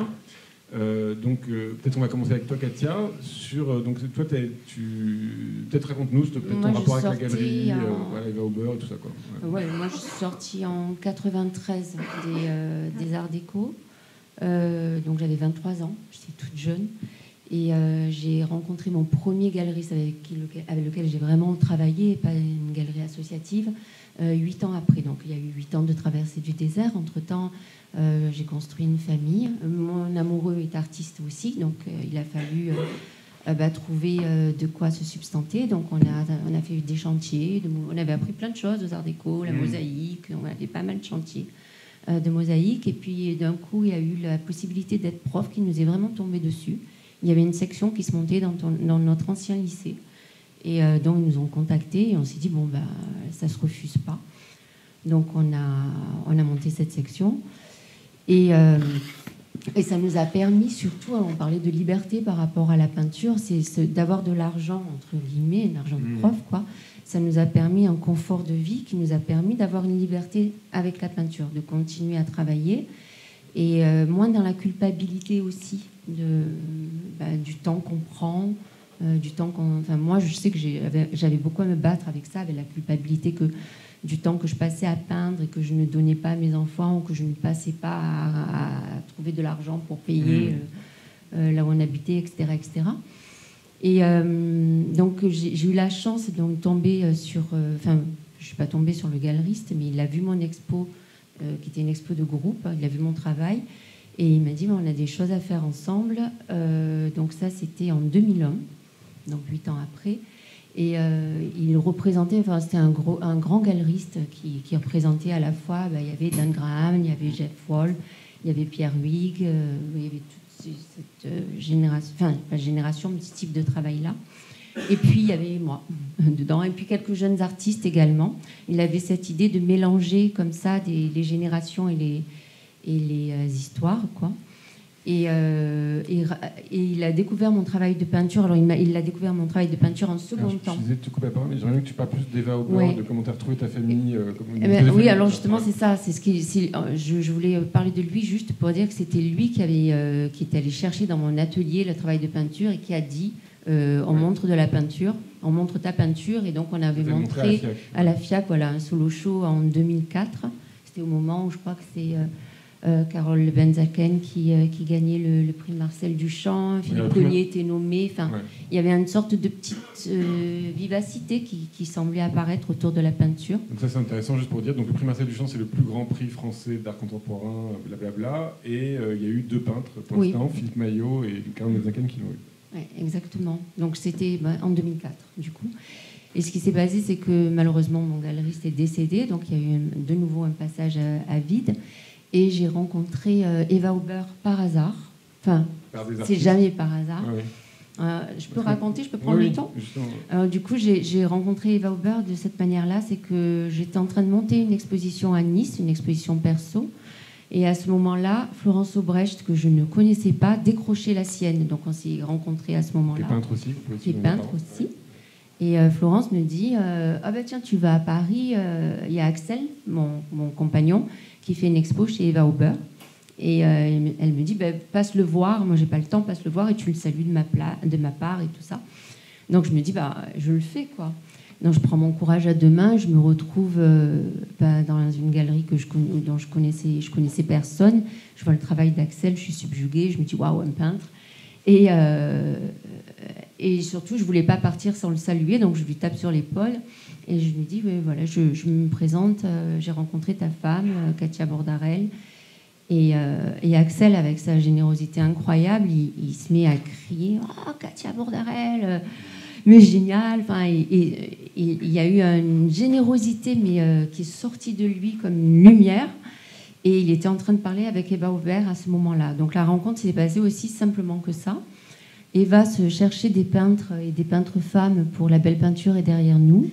Donc ça, c'est une série d'expositions qu'elle a faites. Voilà, 5 expos qui ont tourné. Alors on va en parler d'autres expos, mais il y a eu, en gros, avant les années 2008, il y a eu pas beaucoup d'expositions de groupes comme ça, ouais. Dont La Belle Peinture, donc organisée par Eva Aubert et d'autres. Je sais plus comment il s'appelle. Ouais, et Jean-Luc Malin, voilà, en fait. Ouais. Jean-Luc Malin, qui était conseiller auprès de l'Institut français et donc Eva Aubert, elle avait un pôle d'artistes comme ça, peintres, dans sa galerie, qui était... donc il y avait Jérôme Zander. Donc il y avait Jérôme Zander qui était déjà là. Youssef n'était pas encore, il est rentré après, mais après il y avait Damien Cadio qui arrivait, il y avait Audrey Nervy.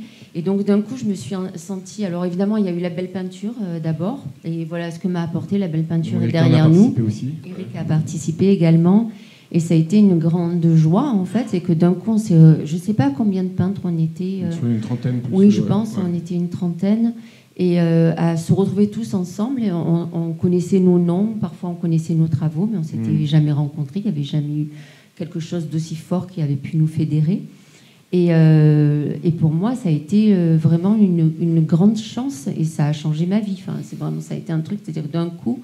je me sentais plus isolée dans mon atelier à faire une peinture et en me disant pourquoi je fais ça.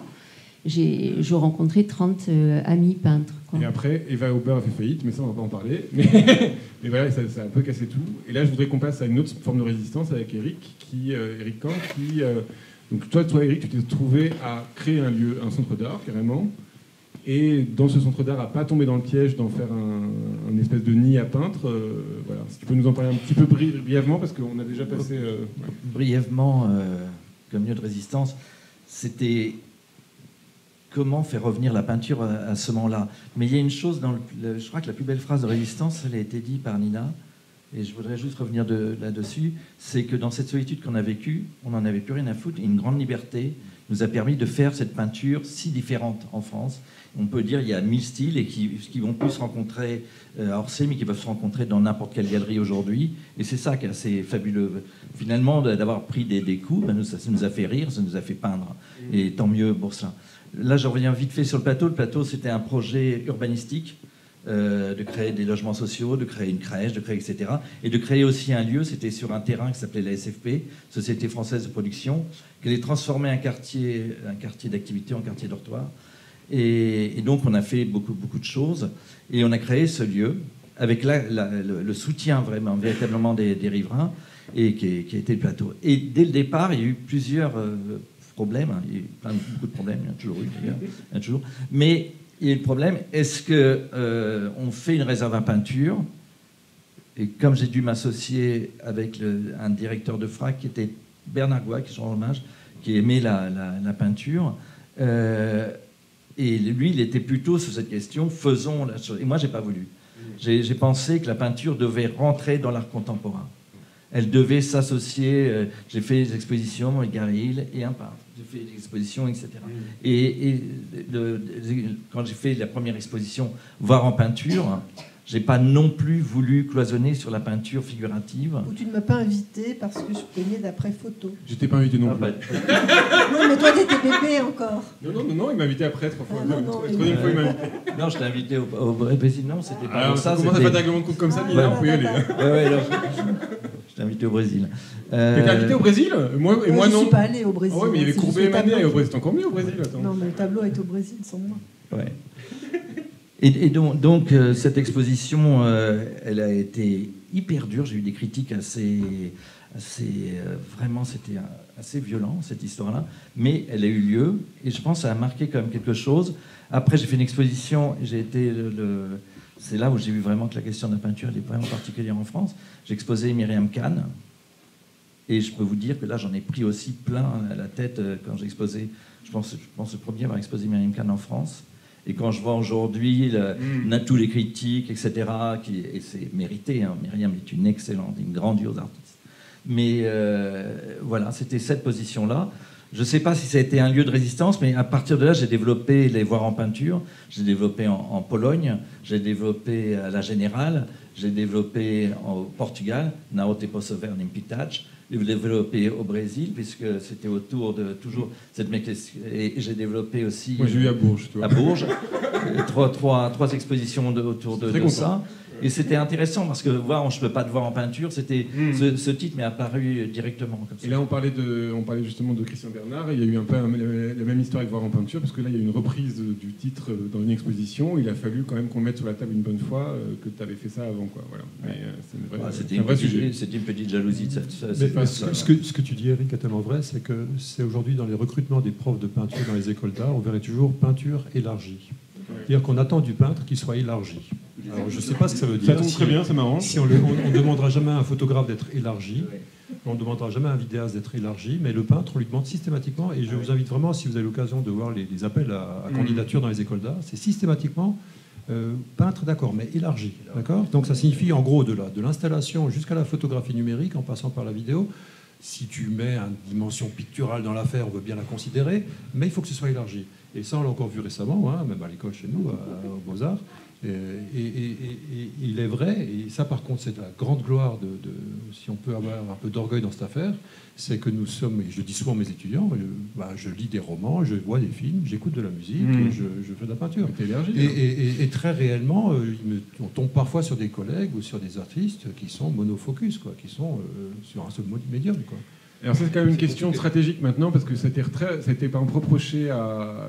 Moi, je trouve que c'est une bonne critique. Ça a été reproché, par exemple, au Jour des peintres à Orsay, ou ça peut être reproché à Immortel, au Moco, ou à Voir en peinture de Anne Dary, qui a fait un peu le tour de France. C'était ces expositions qui disent « à la peinture », ce truc de la peinture, et d'un coup, évidemment... Moi, ce que j'aimerais bien répondre juste à ces critiques-là, c'est juste de dire, regardez d'où on part, quoi. C'est-à-dire que là, il y a quand même cette question. Moi, je défends pas, encore une fois, je défends pas la peinture ou je défends pas un médium, mais il y a quand même un sujet de défendre des artistes qui n'ont pas été montrés, voilà. Donc c'est quand même une vraie question de. Je comprends qu'on peut se pincer le nez. C'est pas la nouvelle peinture figurative française, c'est pas ça. Non, le reproche c'est d'abord de la peinture de défendre le médium, hein. C'est-à-dire d'être ramené. Moi, ce que récemment, j'ai passé 4 jours au Pays de Tokyo, tout le monde m'appelait le peintre. Donc j'aimerais pas être médiumisé, comme on peut être racisé, c'est-à-dire être ramené à son médium, quoi. Mais si on prend de la hauteur sur tout ça, et qu'on a une vision un peu élargie et une perspective historique, vraiment sur le très long terme. Si on prend de la hauteur, ça va passer. Hein, Oui, non, mais je ne vais pas là de Chauvet en passant par Lascaux, et je vais très vite à Giotto, et on arrive à Picasso, et à toute la... Enfin, il y a quand même un truc qui se passe avec ce médium. Indéniablement. Mais comme il se passe un truc... Il y avait cet enjeu de savoir est-ce que c'était un objet poétique ou est-ce que c'était un objet... Et comme il y a un truc qui se joue avec la danse, comme il y a un truc qui se joue avec la musique, ou qui se joue avec le roman, quoi. Ce sont des formes qui sont inépuisables, ce sont des formes qui se réinventent en permanence. Je suis un grand amateur de musique contemporaine. Le quatuor se réinvente de la musique contemporaine en permanence, quoi. Ça prend des formes les plus extrêmes parfois. Je pense à Stockhausen et son quatuor hélicoptère. Mais la peinture, c'est pareil, quoi. Ce sont des médiums qui ont une espèce de versatilité qui est considérable. Et évidemment, si on la voit par le petit bout de la lorgnette, parce que ça devient compliqué. Oui. Mais il faut prendre une satanée hauteur avec cette affaire-là. C'est aussi simple que ça. On peut se mettre d'accord sur le fait que c'est pas un but en soi et que c'est un médium. Donc ça, voilà. C'est un vrai enjeu. Maintenant, je pense que oui, on faudrait passer à autre chose, mais encore une fois, alors là, je tiens à préciser des choses un peu sombres. Peut-être qu'on va fouiller un peu dans les poubelles de l'histoire, là, chercher des petites phrases.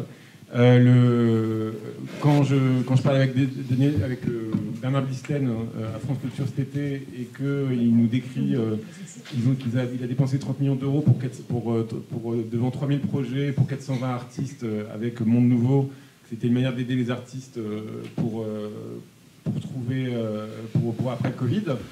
ça reste quand même problématique qu'ils n'aient pas sélectionné à 8 personnes dans la sélection, ils n'aient pas sélectionné un seul peintre, quoi. Voilà. Donc à un moment donné, il faut aussi se poser la question de qui fait l'art, qui décide. Voilà, moi, je pense que c'est quand même un vrai sujet.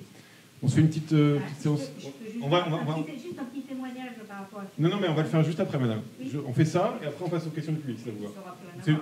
Eh ben, je vous jure que je rebondis dessus tout de suite. Ne vous inquiétez pas. Là, on fait juste ma petite poubelle de l'histoire. Ouais, ça c'est classique. En galerie, des amateurs font le tour des galeries et passent devant la porte de loin et hésitent, puis c'est de la peinture et passent leur chemin. Ça c'est... Ouais. Je suis pas sûr. Non ? Si, ça arrive, ça. Moi, ça m'est déjà arrivé. Eric ? Ouais. Alors, micro, Eric. Désolé, c'est la technologie. Je ne suis pas encore. Lorsque je suis arrivé en tant que tout jeune prof dans une école d'art et que j'avais envie de voir les jeunes peintres s'épanouir, je les voyais, en dépit de mes encouragements, s'auto-censurer, à associer leur peinture à du son, la performance, ou alors intégrer à une installation. Une stratégie en peinture élargie. Ouais, voilà. Peinture élargie. Celui-là, je ne le comprends pas, en fait. On va faire un peu de cabale. Alors, pas de cabinet de dentiste au 104. Ah oui. Réponse d'un jury qui n'a pas pris un peintre sur 1000 dossiers. Voilà, en gros, c'était une résidence au 104 et on lui a dit pas de cabinet de dentiste à l'artiste parce qu'elle faisait de la peinture. Quoi. Ah oui, parce que dans les cabinets de dentiste, il y a de la peinture. Voilà. Bon, c'est en général. Bah, si on n'avait pas les dentistes pour nous acheter, comment on fait? C'est vrai. Mais souvent, moi, j'ai échangé des couronnes contre des dents. J'ai eu des stomatologues très très impliqués. Bon. Là, j'avais la plus belle des phrases tout à l'heure. Là, je dois voir, j'ai la phrase la plus idiote. Vas-y. Je suis daltonien, alors la peinture, 3 petits points. Un directeur de musée d'art contemporain. Ouais. Ce couillon, quand même, il faut qu'il comprenne qu'il est daltonien dans la vie. Ouais. Il n'est pas daltonien dans la peinture. Ouais. Il est dans la vie, quoi. Donc, les feux rouges et les feux verts. Moi, je ne suis pas responsable des témoignages. Ouais. Dans une conversation, vous êtes dans l'art, mais vous faites quoi? De la peinture? Ah, moi j'ai un ami qui est artiste, mais plus en art contemporain. On va arrêter là, merci beaucoup, et on va poser les questions du public. Donc madame, vous vouliez dire un truc? Alors attendez, parce que moi j'ai besoin d'un micro, parce que en fait j'aime bien qu'on puisse, des gens qui ont des enfants, et ça, ils puissent nous écouter aussi plus tard. Oui, c'est vrai que vous enregistrez. Oui, c'était pour rebondir sur Blisten, dont vous parliez. Oui. Je lui ai envoyé un dossier, ça devait être en 2008, 2009, 2010 peut-être, parce qu'il était en train de préparer une grande exposition sur la création, le point sur la création vivante en France. C'est peut-être l'anniversaire des FRAC, ça, parce qu'il a fait plusieurs fois. Je ne me rappelle plus. Ouais. J'avoue que... Il y a beaucoup de choses qui partent avec l'oubli parce que c'est tellement n'importe quoi que... Et alors donc j'étais sûre qu'il n'allait pas me répondre, mais il m'a répondu parce que j'avais argumenté de façon un petit peu, on va dire, insolente. Et il m'a répondu, il m'a dit, mais si madame, si on ne vous prend pas, c'est pas du tout parce que vous faites de la peinture, c'est parce que nous ne mettons aucune simèse. Donc pour la création, le point sur la création en France en 2009, la création vivante, 2009-2010, il n'y avait pas de simèse, donc il n'y avait pas de peinture. Ouais, ça, c'est un vrai sujet. C'est pour ça que je dis que c'est structurel. Alors je reviendrai tout à l'heure pour poser justement des questions sur les conditions structurelles. Eh ben, on va y aller, mais alors, je voulais juste vous raconter ce truc-là du Palais Tokyo que j'ai compris au Palais Tokyo, c'est qu'en fait, comme ça coûte 17 millions d'euros, le Palais Tokyo c'est le plus grand centre d'art de France, ça coûte 17 millions d'euros par an. Et en fait, ils sont aidés par l'État à 7 millions. Parce qu'on comprend que ce n'est pas beaucoup d'argent par rapport aux 17 millions. Donc ils louent beaucoup les espaces. Sauf que comme ils louent les espaces, ils sont obligés d'avoir des espaces vides pour pouvoir remplir dedans, mettre des décors, des machins, tout ça pour les entreprises, quoi. Et donc finalement, ils ont des espaces complètement vides à cause de ça, ce qui fait qu'ils n'ont pas de place, en fait, ils n'ont pas de simèse pour mettre des tableaux dessus, quoi, voilà. Ce qui fait qu'une exposition comme Alberola a eu une exposition au Palais Tokyo. Je ne sais pas si vous vous en souvenez, mais c'était une espèce de faux musée dans le musée, avec des cimaises partout. Enfin, ils avaient reconstitué un musée à taille humaine dans le Palais de Tokyo, quoi. Mais pour répondre à madame, il y a l'exemple phare, qui est simplement le musée Centre Pompidou. Quand il a été créé, le Centre Pompidou, il était dit clairement qu'il ne devait pas y avoir de mur, et qu'il y avait ce que j'appelais à l'époque les réserves visitables. C'est-à-dire qu'il y avait les tableaux accrochés dans les réserves, et vous pouviez faire la demande, vous tiriez sur un rack, vous pouviez voir tel tableau, On referme le rack. Et je me souviens de ça parce que des artistes à l'époque avaient voulu s'emparer de ce dispositif qui était tout à fait avant-gardiste, moderne, et puis qui touchait à une contemporanéité sans nom, pour en faire des expositions. Donc c'est devenu un lieu d'exposition avant que d'être un lieu de consultation de tableaux. Mais le principe même était dit, pas de mur. Et c'est le cas aujourd'hui actuellement. Pour être tout à fait honnête, j'ai beaucoup de mal à aller voir des expositions au Centre Pompidou. Non pas qu'elles ne soient pas bien, mais pour accrocher un tableau, il faut un mur, quoi. Et il y a un truc qui ne se passe pas, là, j'ai toujours un peu le sentiment d'être dans un hangar agricole, avec un truc provisoire. Enfin, c'est aussi une forme d'engagement, du coup, d'accrocher sur un mur. C'est ce que je dis souvent des collectionneurs, accrocher le tableau sur un mur, percer des trous, mettre des trucs. C'est une façon de s'engager. Ça paraît très, très idiot, ce truc-là, mais c'est essentiel. Est-ce que vous avez des questions dans la salle? N'hésitez pas, c'est super bien. Bonsoir. Je vais rebondir sur justement le mot collectionneur. Très modestement, je le fais. Du coup, j'ai une veille, entre guillemets. Vous êtes collectionneur? Oui. Ouais. J'étais enseignant à Saint-Charles-avant et j'ai fait le switch de collectionneur. Et du coup, je fais beaucoup de veilles à l'étranger et en France. Et je visite notamment les écoles et les présentations des diplômes. Et aussi les premières années. Et en fait, il y a un constat dont personne ne parle, c'est la pauvreté de la formation au niveau de la peinture. Quand je vois en première année qu'on ne sait pas faire un marouflage sur toile, qu'on ne sait pas tendre son châssis, enfin, moi, ça me révolte. Et après, effectivement, les collectionneurs ne vont pas forcément porter un regard dessus, puisqu'il n'y a aucune... on ne peut pas se projeter en fait sur cet achat-là, parce qu'on sait que dans 3 ans, dans 4 ans, dans 5 ans, le support il va s'appauvrir. Alors que quand on va à l'école de Dresde, en première année, on a une maîtrise parfaite. À l'école de Kiev où j'ai été, c'est sans nom. Il y a une maîtrise vraiment technique. On leur donne un vocabulaire, un alphabet qui est incroyable. Pareil pour Eric, on a en commun Diwadi. Diwadi à Alger, ils ont une maîtrise académique. On leur donne un vocabulaire et ensuite ils sont libres. Ils se font plaisir. Et je ne comprends pas qu'en France, dans nos institutions, notamment aux Beaux-Arts de Paris, ce ne soit pas un sujet qui soit abordé. La question de la technique vraiment pure, quoi. Peut-être une liste, tu veux répondre? Il y avait, alors, pour les Beaux-Arts de Paris, notamment, il y avait quand même il existe toujours un atelier de technique. Moi, je suis arrivée juste au moment où il y avait Abraham Pincas qui partait, qui était quand même un technicien de la peinture. Non, c'était n'importe quoi. Moi, j'ai pas fait le cours. Alors, moi, je suis obligé de le dire parce que je l'ai eu comme prof pendant très longtemps et il m'a quand même il nous donnait des formules dans les cours qui n'étaient pas les mêmes que dans ses livres. Et je lui dis mais pourquoi c'est pas la même chose? Il me disait mais c'est le mystère de la peinture. Voilà, il y avait un côté vraiment complètement foufou. Il y avait, si on voulait quand même se former à la peinture. Il y a Valérie Saunier qui est un peu plus sérieuse. Moi, je l'ai pas fait. Pascal Accoyer. Pascal Accoyer, qui je crois était super. Ouais, qui a l'air beaucoup plus sérieuse. Mais voilà, il fallait avoir aussi envie de faire 3 heures de technique de peinture par semaine. Enfin, moi, je l'ai pas fait. Mais on se formait quand même entre étudiants. Enfin, j'ai pas l'impression qu'on était complètement à la masse en termes de technique. En tout cas, aux Beaux-Arts de Paris, dans mon atelier de Philippe Cognier. Cette année, on a parlé de technique. C'est un vrai problème ce que vous évoquez là. Enfin, c'est pas un problème, c'est une vraie question. Vous l'avez dit vous-même, ces pays-là, on les connaît pour une formation académique. C'est-à-dire l'académie avec une référence qui serait celle du 19e siècle, avec un métier parfait. On sait aujourd'hui que le métier du 19e n'est pas parfait du tout. Donc voilà. C'est dans ces pays-là, on se convainc, on se rassure en se disant que si on a une toile qui est bien tendue, c'est très bien de savoir bien tendre une toile. Je suis le premier à l'avoir enseigné et à défendre cela. J'ai même un étudiant qui, il y a 30 ans maintenant, me dit chaque fois que je tends une toile, je pense à toi. Donc c'est vous dire. Mais c'est une façon d'enseigner aussi. C'est-à-dire, est-ce qu'on enseigne des techniques académiques qui n'existent pas, ou alors de façon très en l'air, comme ça, et on les applique ensuite? C'est une façon d'enseigner l'art. Et après, il y a aussi l'enseignement par l'expérimentation, l'enseignement par la pratique au quotidien, et de toucher à des erreurs, parce que c'est des erreurs qui sont bien plus intéressantes à faire que de toucher à des choses réussies. Et c'est quoi une chose réussie? Il y a des formes de peinture hyper réalistes qui sont absolument pénibles, épuisées, et qu'un peintre d'enseigne en Inde fera beaucoup mieux. Donc, vous voyez, c'est très compliqué, ces trucs-là. C'est pour ça que je parle toujours de grammaire plutôt que de technique, apprendre des langages, apprendre des choses. Et c'est très paradoxal de voir, et on s'en rend tous un peu compte, c'est une expérience qu'on a très souvent fait en tant que prof de peinture. Si vous enseignez les techniques de base en première, deuxième année, Les étudiants, ils sont en train de se chercher et donc apprendre un truc, ils ne savent pas trop quoi en faire.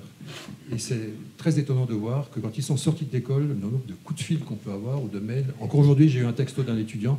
Qu'est-ce que tu ferais pour maroufler une toile de trucs, machin? Il m'explique un machin, j'ai rien compris. En fait, c'est maintenant que leur travail a mûri, qu'ils commencent à devenir quelque chose, que ces questions qui ne sont pas techniques, mais de grammaire, commencent à prendre un sens. Et c'est là où ils s'affinent. Et au point que j'enseignais les techniques de peinture lorsque j'étais à Strasbourg, en première, deuxième année, mais je voyais très très bien que c'était en troisième, quatrième, cinquième, lorsque le travail commence à se construire, que ça prend du sens. Donc il n'y a pas de recette, à vrai dire. Hein.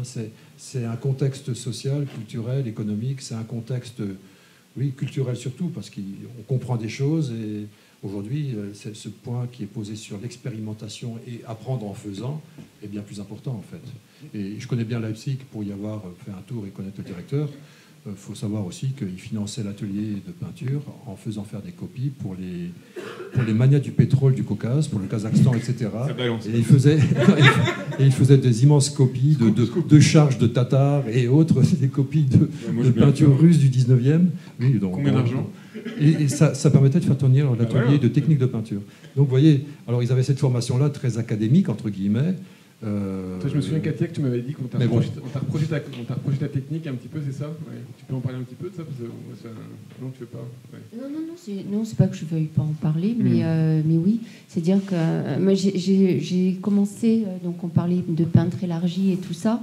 C'est-à-dire qu'à un moment donné, le dessin était plus simple. Quand je suis arrivée à Marseille avant de trouver mon galeriste, le dessin était plus simple, plus vendable, plus montrable, on va dire. Et dans les galeries, il n'y avait que des choses très minimalistes ou conceptuelles ou du multimédia. Et après, je suis allée vers l'aquarelle. Et donc, et après de l'aquarelle, je suis revenue à la peinture, mais d'une autre façon que celle que je faisais avant, qui était plus en rapport avec les nabis quand j'étais aux Arts Déco.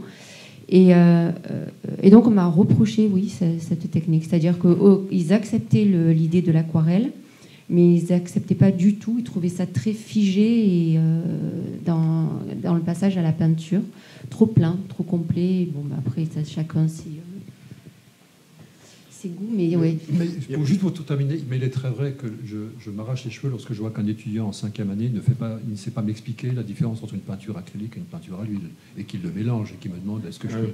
Alors ça me rend fou, parce qu'effectivement, c'est quelqu'un, non pas qui n'a pas écouté les cours, mais qui n'a pas été attentif à son propre métier. Et ça, c'est bien plus grave. En fait. C'est pour ça que je ne pourrais pas être prof. Après, c'est vrai, je reviens sur le fait d'apprendre les choses spécifiquement comme il faudrait. C'est très intéressant, mais après, c'est vrai qu'il faut arriver à s'en défaire, et ça, c'est là où c'est compliqué. Le coup de l'aventure, comme ça, c'est bien aussi, mais on est évidemment lâché dans le vide. Mais ça permet, comme tu le disais, de faire des erreurs, des découvertes, et aussi de revenir à la peinture ou d'arriver à la peinture par d'autres moyens, en fait. Et là, ça peut être intéressant, ce qui n'empêche pas que la peinture, c'est quelque chose avec laquelle on grandit tout le temps et on va, du coup, se renseigner parce qu'on n'a jamais fait ça, ou parce que, justement, un ami peintre a utilisé tel médium qui va apporter un truc, une forme de glacis ou de transparence, etc. Donc après, ça se travaille toute la vie. On n'a pas le temps d'en parler, mais j'aurais bien voulu parler avec Nina de sa manière de dépenser tout son argent dans les peintures fluorescentes et tout ça, mais on n'a pas le temps. Une question? Ouais. Oui, bonjour. Je voudrais simplement revenir sur cette expression peinture élargie, parce que je suis tout à fait stupéfaite qu'on ose dire une chose pareille. Quand j'ai découvert la peinture, ce grand art de la peinture, c'était bien quelque chose qui m'ouvrait sur le monde. Ce sont les très grands peintres, si on connaît un tout petit peu leur histoire, les nabis qui ont découvert le Japon, l'abstraction américaine qui a découvert l'encre chinoise. Et il y a eu une circulation, quand on pense à Picasso et Matisse et Derain découvrant le grand art de l'Afrique, il n'y a pas plus ouvert et plus extraordinaire que cet art de la peinture qui, aujourd'hui encore, les générations passant, attire un public fou. Alors, je ne vois pas comment on pourrait recevoir des leçons de l'art contemporain qui nous présente déjà, moi je suis entrée aux Beaux-Arts dans les années 70, qui nous présente encore et encore Buren, et j'entends dire qu'il va peut-être avoir, poussé par le ministère, parce que ce n'était pas prévu au départ, il va être imposé donc pour avoir les 6 vitraux des chapelles sud de Notre-Dame de Paris. Je trouve ça tout à fait scandaleux et tout à fait étriqué, répétitif, d'un ennui mortel. Et je suis persuadée que les générations qui sont déjà en train de venir vers la peinture, grâce à vous, Thomas Livélan, parce que vous avez eu un très grand succès. Et ça veut dire qu'il y a une attente du côté des peintres, et je suis persuadée qu'ils n'auront pas du tout envie ils n'iront pas vers Ruteau, ils n'iront pas vers Buren, ils riront, franchement, ils riront et ils passeront leur chemin. Voilà, c'est tout ce que je veux dire. En tout cas, la question de la peinture élargie, je pense que c'était juste une question de stratégie par rapport au fait que ça ne soit pas totalement de la peinture. Oui. C'est évidemment pas un refus de l'ouverture au Japon ou à l'Afrique. C'est une stratégie, mais est-ce que matérielles. Cette stratégie est encore valable aujourd'hui, vu le Je pense qu'il y a une pression encore. Il y a encore une pression. Est-ce qu'elle est valable? Voilà. Moi, en tout cas, quand j'étais encore du coup étudiante aux Beaux-Arts, c'était il y a 10 ans, mais je l'ai senti fortement que c'était dans mon intérêt d'aller au-delà de la peinture et d'essayer d'expérimenter un peu plus. Regardez, elle a déjà fait un truc compliqué pour lancer. Et donc, peut-être aussi parce que voilà, il y a cette histoire où j'ai rencontré mon conjoint qui lui faisait complètement de l'installation dans un truc voilà, où les institutions l'ont remarqué tout de suite, où il y avait vraiment lui, il a été vraiment propulsé dans les petits artistes émergents qui sortent de l'école de l'art contemporain. Et moi, en parallèle de ça, avec ma peinture, peut-être que j'ai été un peu influencée, mais en tout cas, je sentais qu'on commençait à me regarder seulement si je commençais à toucher au mur. Mais si je restais dans mon cadre, en dessin ça allait, mais en peinture c'était plus possible, quoi. C'était un petit peu, c'était ringard. Et alors je m'en suis détachée, je m'en suis rapprochée et j'ai gardé cet intérêt pour le jeu de sortir du cadre, etc. Mais on était tous un peu pris dans ce truc-là. Nina, tu as des tableaux quand même où il faut avoir une lampe pour regarder tes tableaux. Ça, c'est un peu élargi. Quand tu fais tes lampes, Non, mais ça, c'est des trucs, en fait, du spectaculaire. En fait. Ouais, quand on fait des choses spectaculaires, ça c'est pas que ça marche, mais ça compense le fait que ce soit une peinture. Mais pour revenir à l'histoire de la peinture élargie, je crois que... Parce que ça, c'est la première fois que c'est aux Beaux-Arts que j'ai entendu ce terme-là quand ils ont recruté un certain nombre de profs de peinture, certains. Et je ne citerai personne, mais je pense qu'ils ont mis ça parce que ils visent des artistes connus le plus possible à l'international, etc. Et que comme les peintres ne le sont pas, eh ben, ils prennent des artistes internationaux, mais comme il n'y a pas d'artistes français internationaux connus, ils sont obligés de prendre des gens qui font un peu autre chose, ils appellent ça peinture élargie. Alors ça, je tiens à préciser aussi, parce que c'est que tous les tops de tous les trucs de pognon, de folie, où on parle de pognon dans tous les sens et tout ça, c'est que des peintres à l'international. Hein. C'est-à-dire que c'est vraiment une question... Mais pas français. Pas les Français. Mais je tiens à dire que c'était la machine de guerre pour faire du pognon. Là, je ne m'intéresse pas du tout à ça, mais je vous le dis parce que voilà, c'est intéressant. C'est que c'est quand même d'abord une histoire de peinture. Mais ça, c'est le cœur du débat. On aurait dû commencer par ça. Le pognon ? Bah oui. C'est quand même parce que on est en temps de crise, que les gens ont peur d'être les collectionneurs, qu'ils achètent de l'art, ils n'ont pas trop envie d'acheter, je sais pas quoi, de l'air en bouteille ou un truc trop compliqué. Ah oui, ça, c'est pour ça qu'on a daté de 2008. Voilà. Moi, j'ai daté de 2008 la fin de cette histoire-là. C'est que la crise économique avec les subprimes et tout ça ont fait que d'un coup, les gens ils sont allés vers leur refuge qui est l'objet unique de la peinture faite main. Et peut-être aussi, je ne sais pas, mais que les plus riches collectionneurs qui ne sont pas français n'ont peut-être pas une culture...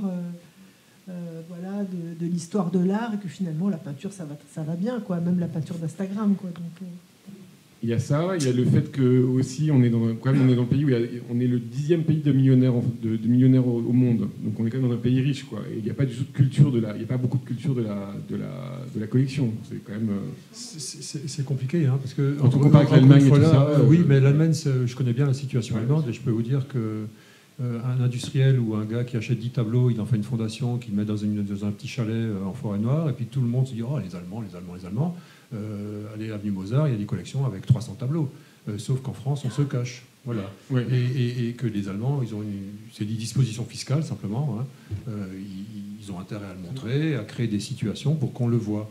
Mais tous mes copains allemands, Thomas, me disent c'est le marché français qui les font vivre. Regardez toutes les galeries françaises, il y a toujours 1, 2, 3 artistes allemands dedans, et ces artistes allemands sont très très contents du marché français parce qu'il est stable, il est régulier, alors qu'ils n'ont pas chez eux. Donc ça, c'est un article de Martine Robert dans Les Échos qui décrit le fait que les institutions françaises exposent à 51% des Français, là où les Américains c'est 89%, je crois, et les Allemands 73%. Donc voilà, il y a cette question-là qui est quand même importante. Et pareil pour les FRAC. Les FRAC, les Fonds régionaux d'art contemporain, achètent à 50% des peintres, des artistes étrangers, et qui sont souvent plus chers. Là, madame. Monsieur là-bas, il lève le bras depuis 800 ans. Hein. Dernière question, c'est ça? Ok. Je me m'éloigne du temps. Merci. Ouais. C'était un peu pour parler de la condition des artistes. Il y a un film que j'ai trouvé fascinant à voir. C'est l'histoire d'une peintre, ça s'appelle Apollonia.